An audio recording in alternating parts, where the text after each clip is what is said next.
विषय वस्तु है यूरोपीय कंपनियों के भारत में आगमन के संदर्भ में अंग्रेज।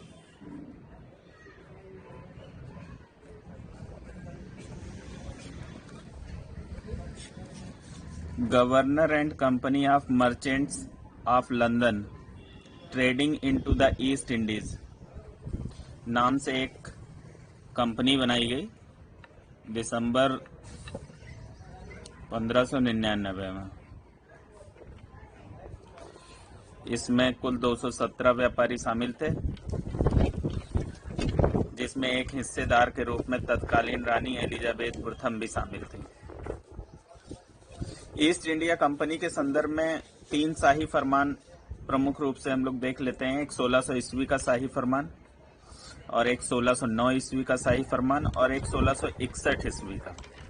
इन तीनों के संदर्भ में अगर बात करें तो जो 1600 ईस्वी का शाही फरमान है वो रानी एलिजाबेथ द्वारा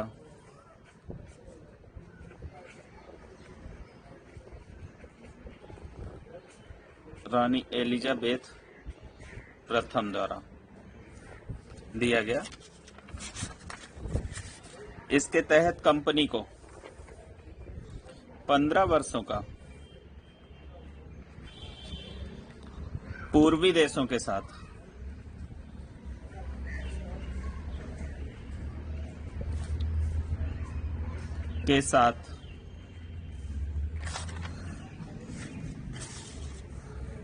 व्यापार करने का एकाधिकार प्राप्त हुआ।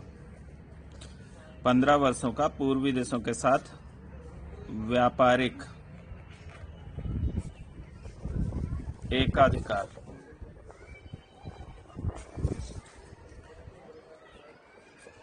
प्राप्त हुआ, जिसे 1609 ईस्वी के शाही फरमान, ये शाही फरमान जेम्स प्रथम, ये सम्राट हैं, इनके द्वारा दिया गया, जिसके तहत ये 15 वर्षों का जो पूर्व में व्यापारिक एकाधिकार था इसे असीमित अवधि के लिए बढ़ा दिया गया।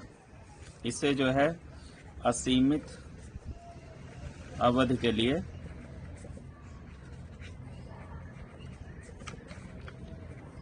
बढ़ा दिया गया व्यापारिक एकाधिकार को।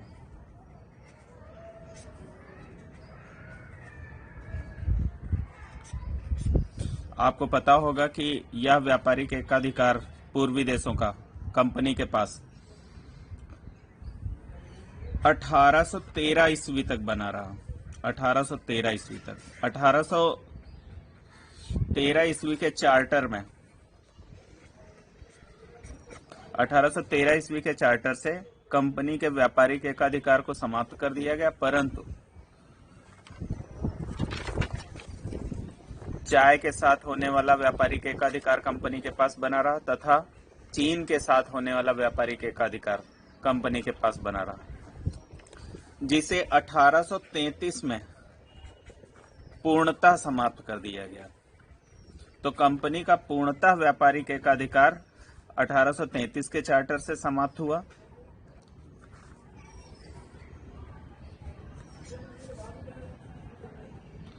ये एकाधिकार के संदर्भ में हम लोग बात,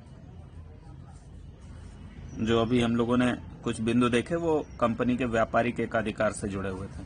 आपने देखा था 1600 ईस्वी के शाही फरमान द्वारा कंपनी को 15 वर्षों का व्यापारिक एकाधिकार मिला, जिसे 1609 में शाही फरमान जेम्स प्रथम द्वारा इसे असीमित अवधि के लिए बढ़ा दिया गया।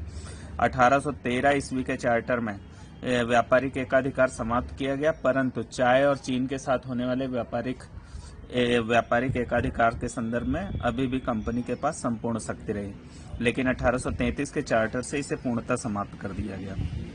1661 का आज्ञा पत्र भी, जो चार्ल्स द्वितीय द्वारा दिया गया, ये चार्ल्स द्वितीय द्वारा, ये भी कंपनी के संदर्भ में बहुत महत्वपूर्ण है। इसके माध्यम से कंपनी को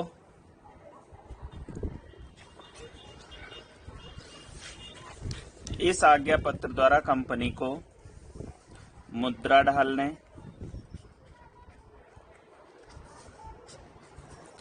किला बनाने,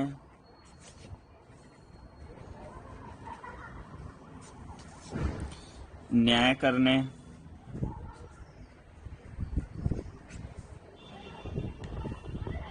तथा गैर ईसाई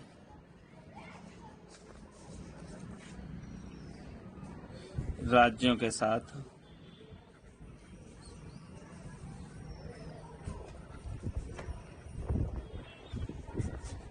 संधि विग्रह करने का अधिकार मिला।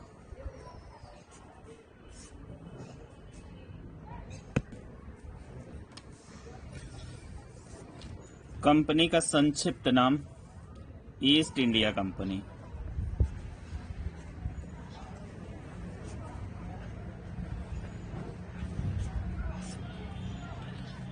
अठारह सौ 33 में इसका यह नाम पड़ा। जब कंपनी स्थापित हुई थी तो कंपनी को सुचारू रूप से चलाने के लिए कोर्ट ऑफ डायरेक्टर्स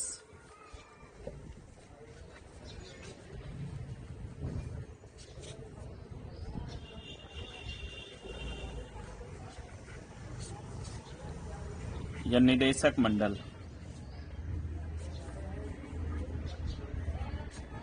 का गठन किया गया, जिसमें कुल 26 लोग थे। 26 में एक निदेशक,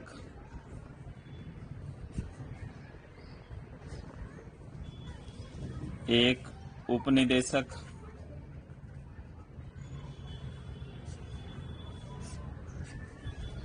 तथा 24 सदस्य होते थे। कंपनी का समस्त कार्य संचालन इन्हीं के द्वारा किया जाता था, निदेशक मंडल द्वारा।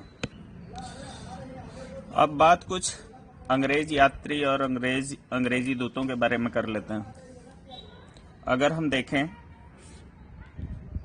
तो 1597 में जॉन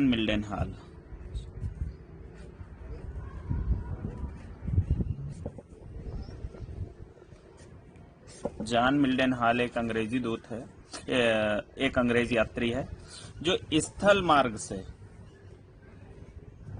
ये अंग्रेज यात्री है स्थल मार्ग से भारत आने वाला पहला अंग्रेज, स्थल मार्ग से भारत आने वाला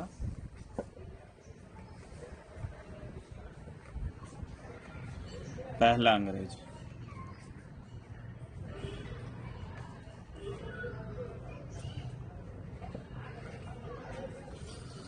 अब कुछ अंग्रेजी दूतों के बारे में बात कर लेते हैं।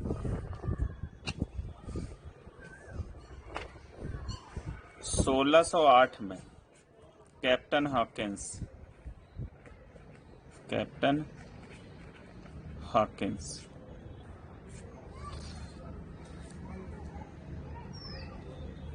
ये सम्राट जेम्स प्रथम के दूत थे,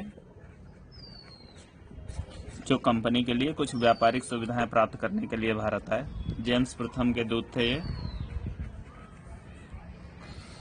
ये समुद्रिक मार्ग से भारत आए, समुद्रिक मार्ग से।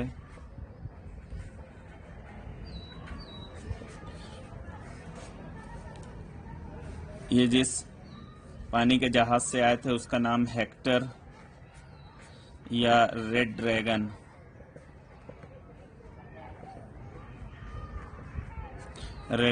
था, और इनका जहाज सूरत बंदरगाह पर उतरा। सूरत बंदरगाह जो ताप्ती नदी के मुहाने पर है।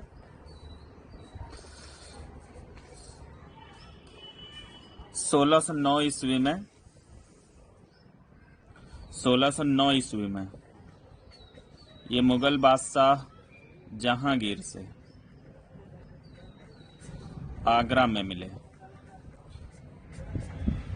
इन्हें कुछ समय तक इंतजार करना पड़ा था बादशाह से मिलने के लिए, क्योंकि जब यह सूरत बंदरगाह पर उतरा तो उस समय मुगल बादशाह अजमेर में था।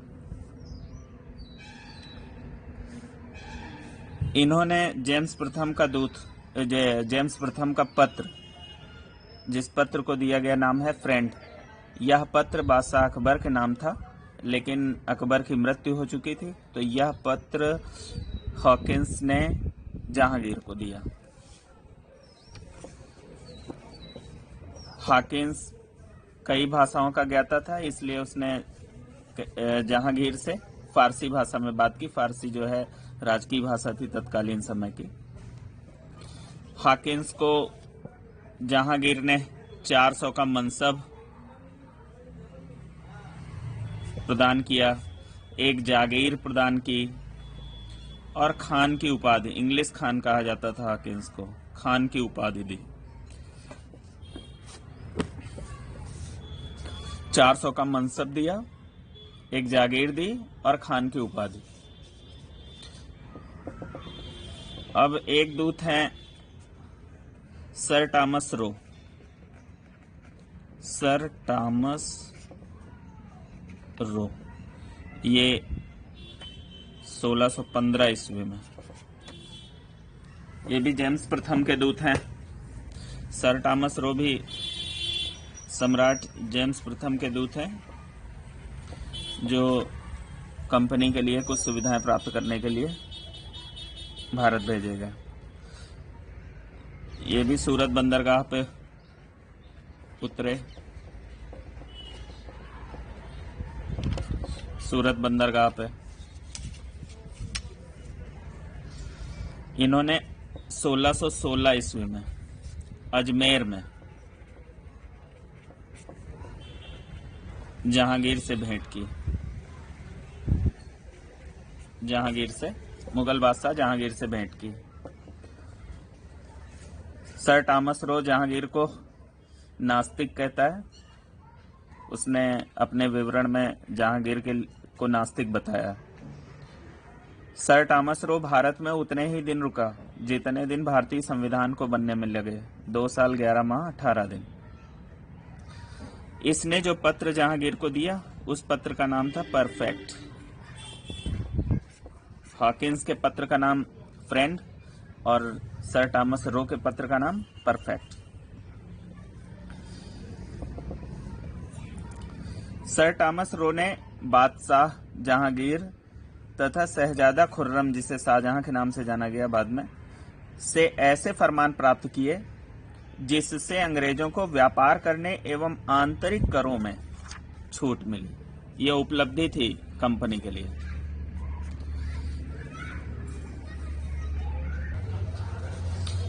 अब आगे देखते हैं।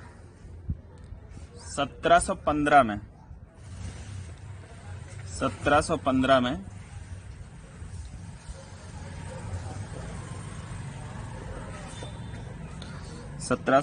में जॉन सरमन की अध्यक्षता में, जॉन सरमन की अध्यक्षता में कंपनी का एक शिष्टमंडल मुगल दरबार गया। जॉन सरमन की अध्यक्षता में कंपनी का एक शिष्टमंडल मुगल दरबार गया।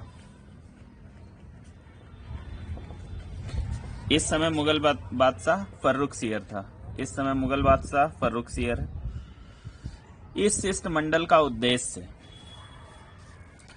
मुगल भारत में विशेषाधिकार तथा कलकत्ता के आसपास के 38 गांवों को प्राप्त करना था।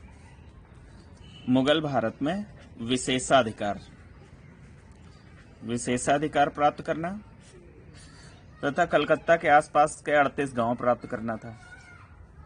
इस शिष्टमंडल में जिसका अध्यक्ष जॉन सरमन था, इस शिष्टमंडल में एक शल्य चिकित्सक विलियम हैमिल्टन था।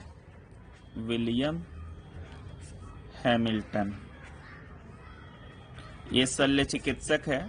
इसने मुगल बादशाह फर्रुखसियर को एक रोग से स्वास्थ्य लाभ पहुंचाया, जिसका लाभ यह मिला कि मुगल बादशाह ने एक फरमान द्वारा, मुगल बादशाह ने एक फरमान द्वारा 1717 में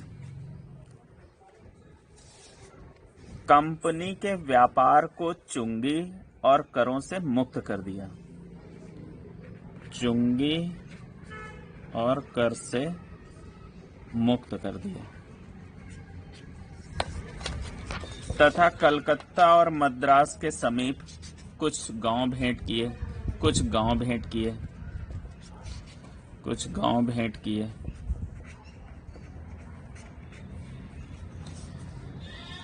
तथा कंपनी द्वारा बम्बई टकसाल से जारी किए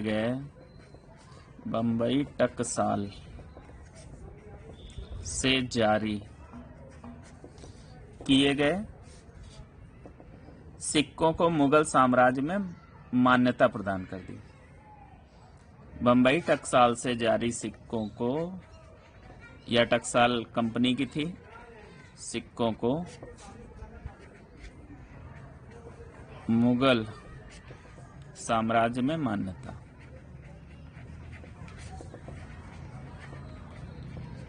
जो कि एक बड़ी उपलब्धि।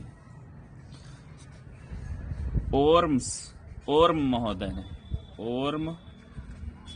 महोदय ने ये जो 1717 का फरमान है,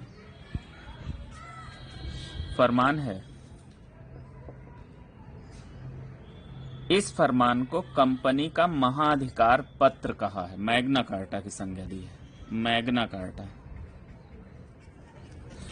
तो 1717 के फरमान को मैग्ना कार्टा किसने कहा है? तो ओर्म ने। इस प्रकार हम देख सकते हैं कि कंपनी की उपलब्धियों ने ब्रिटिश साम्राज्य के स्थापना का मार्ग प्रशस्त कर दिया भारत में। ये उपलब्धियां थी ईस्ट इंडिया कंपनी के लिए भारत में। अब हम लोग अंग्रेजों की कुछ प्रमुख कोठियों के बारे में बात कर लेते हैं।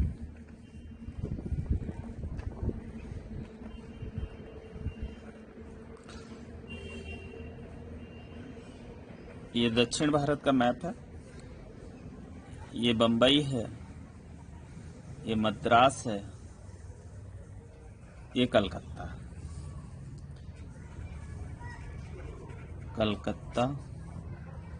मद्रास, बंबई। हम देखते हैं कि इस प्रकार अंग्रेजों ने भारत के इन 3 प्रमुख बंदरगाहों पर क्रमिक रूप से कैसे अपना नियंत्रण स्थापित किया। तो देखें 1661 में ब्रिटेन के राजकुमार चार्ल्स द्वितीय और पुर्तगाली राजकुमारी ब्रंगेजा से विवाह हुआ। राजकुमार का पुर्तगाली राजकुमारी कैथरीन ब्रंगेजा से विवाह हुआ और चार्ल्स को बंबई दहेज में मिला। बंबई जो है दहेज में मिला। 1668 में चार्ल्स ने बंबई को 10 पाउंड वार्षिक किराए पर 10 पाउंड वार्षिक किराए पर ईस्ट इंडिया कंपनी को दे दिया। ईस्ट इंडिया कंपनी को दे दिया किराए पर। 1669 में गेराल्ड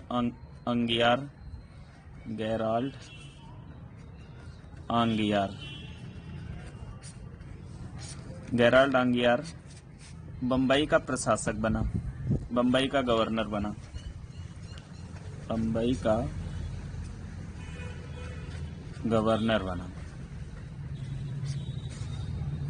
गेराल्ड आंगियार को ही आधुनिक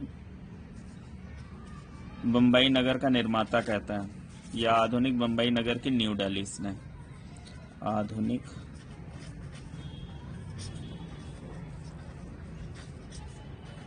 नगर की नींव डाली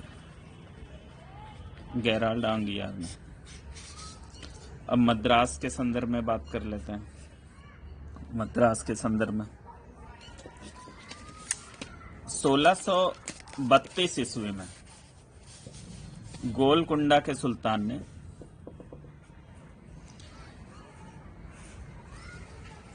1632 में गोलकुंडा के सुल्तान ने सुनहला फरमान जारी किया।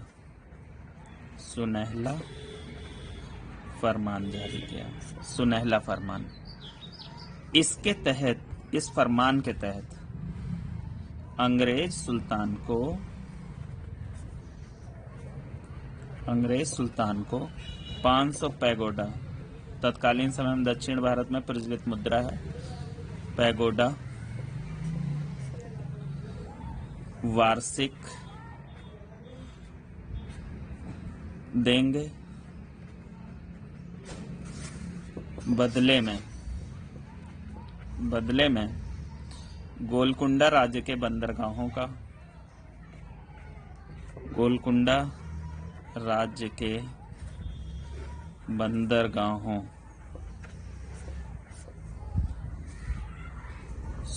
बंदरगाहों का स्वतंत्रता पूर्वक उपयोग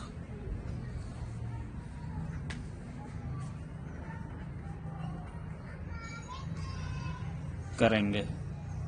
काहे के लिए? तो व्यापार के लिए, व्यापार के संदर्भ में। 1639 में एक अंग्रेज हैं फ्रांसिस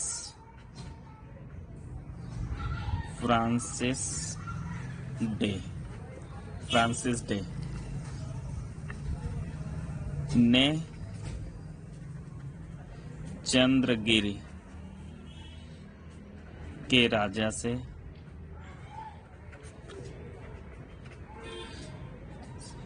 मद्रास पट्टे पर प्राप्त किया। मद्रास को पहले चेन्नापट्टम कहते थे, चेन्नापट्टम के बाद वो मद्रास हुआ और वर्तमान में मद्रास को चेन्नई कहते हैं। मद्रास पट्टे पर प्राप्त किया और यहीं पर एक किलेबंद कोठी बनाई, फोर्ट सेंट जॉर्ज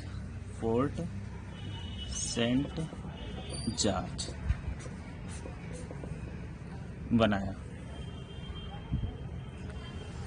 अंग्रेजों के कोरोमंडल तट का, ये तट अगर देखें तो ये कोरोमंडल तट है। कोरोमंडल तट का जो है मुख्यालय कहाँ है? तो यहीं फोर्ट सेंट जॉर्ज मद्रास में। अब बात कर लेते हैं कलकत्ता के संदर्भ में। 1690 में एक जॉब चारनाक है,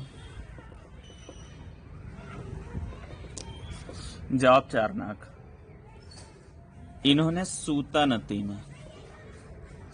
नदी में एक कोठी खोली अंग्रेजों की, अंग्रेजी कोठी की स्थापना की। 1696 में बंगाल सूबेदार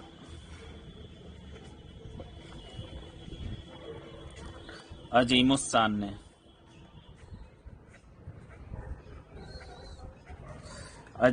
ने अंग्रेजों को 3 गांव की जमींदारी दी। अजीमुस्सान ने अंग्रेजों को 3 गांव की जमींदारी दी, कोलिकाता, सूतानती और गोविंदपुरा। इन्हीं तीनों, इनकी जमींदारी मिली और इन्हीं तीनों को मिलाकर कलकत्ता नगर बना।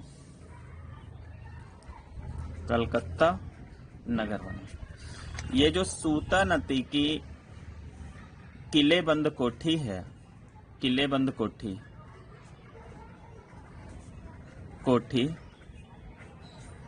इसे ही फोर्ट विलियम कहा जाता है। फोर्ट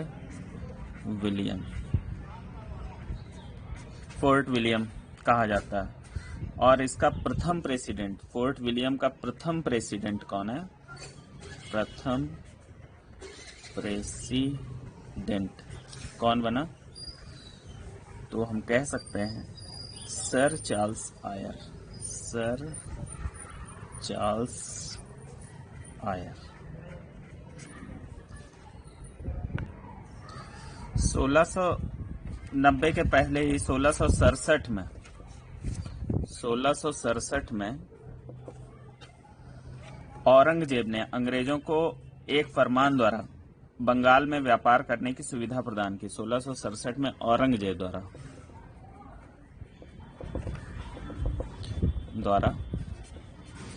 बंगाल में व्यापार करने की सुविधा प्रदान की गई थी। आप देख सकते हैं किस प्रकार अंग्रेज जब से आए, 1608 से लगभग 1700 भी पूरा नहीं हो पाया, उसके पहले ही लगभग 80 से 85 वर्षों में ही भारत के 3 प्रमुख बंदरगाहों पर अपना नियंत्रण स्थापित कर लिया। अंग्रेजों की अगर कोठियों के संदर्भ में बात की जाए, जो ऑब्जेक्टिव क्वेश्चन आते हैं, तो 1608 में अंग्रेजों ने सूरत में अपनी पहली कोठी खोली थी। 1608 में सूरत में पहली कोठी खोली थी, लेकिन ये असफल रही। फिर 1613 में ही सूरत में सफल कोठी खोली। सफल कोठी तो अंग्रेजों की पहली कोठी कौन सी है? तो 1608 में सूरत में। और अंग्रेजों की पहली सफल कोठी अगर देखें तो 1611 में मसूलीपट्टनम में।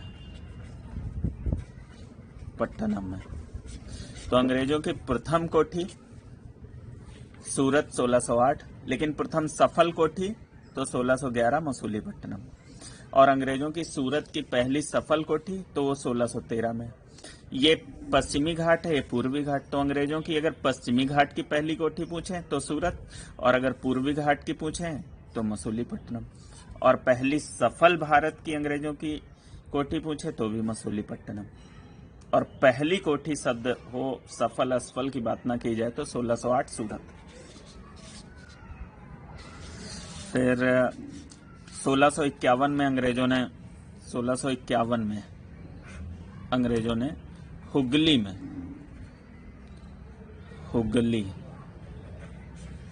हुगली में अपनी एक कोठी स्थापित की ब्रिजमैन के नेतृत्व में। ये कुछ प्रमुख कोठियां और अंग्रेजों का प्रसार देख रहे हैं। अब बात करते हैं अंग्रेजों के प्रमुख प्रतिद्वंदी भारत में।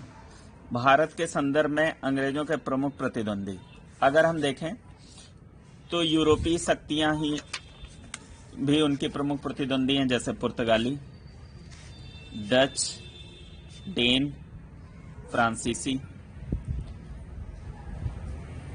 किस प्रकार जो है